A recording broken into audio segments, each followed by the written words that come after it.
മലപ്പുറം ജില്ലയിലെ പ്രശസ്തമായ കാടാമ്പുഴ ഭഗവതി ക്ഷേത്രത്തിന്റെ ഐതിഹ്യം മഹാഭാരത കഥയുമായി ബന്ധപ്പെട്ടതാണ്. പാശുപതാസ്ത്രം നേടാനായി അർജുനൻ ശിവനെ ധ്യാനിച്ചിരുന്ന സമയത്ത് അദ്ദേഹത്തിന്റെ തപസ് ശക്തി പരീക്ഷിക്കാനായി ശിവനും പാർവതിയും കാട്ടാള വേഷത്തിലെത്തി. അപ്പോൾ ദുര്യോധനൻ അയച്ച മൂകാസുരൻ പന്നിയുടെ രൂപത്തിൽ അർജുനനെ ആക്രമിക്കാൻ വന്നു.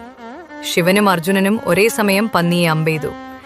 താൻ കൊന്ന പന്നിയെയാണ് മറ്റൊരാൾ ഏതെന്ന വാദത്തിൽ ഇരുവരും തമ്മിൽ ഏറ്റുമുട്ടി.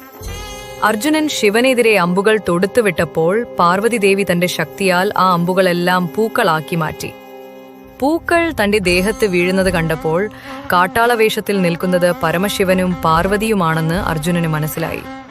ഉടൻ തന്നെ അദ്ദേഹം ദേവീദേവന്മാരുടെ കാൽക്കൽ വീണു മാപ്പ് അപേക്ഷിച്ചു. സന്തുഷ്ടരായ ശിവനും പാർവതിയും അർജുനന് പാശുപതാസ്ത്രം നൽകി അനുഗ്രഹിച്ചു. തുടർന്ന് പാർവതി ദേവി ഒരു കുഴിയുണ്ടാക്കി അതിലേക്കിറങ്ങുകയും അദൃശ്യയാവുകയും ചെയ്തു.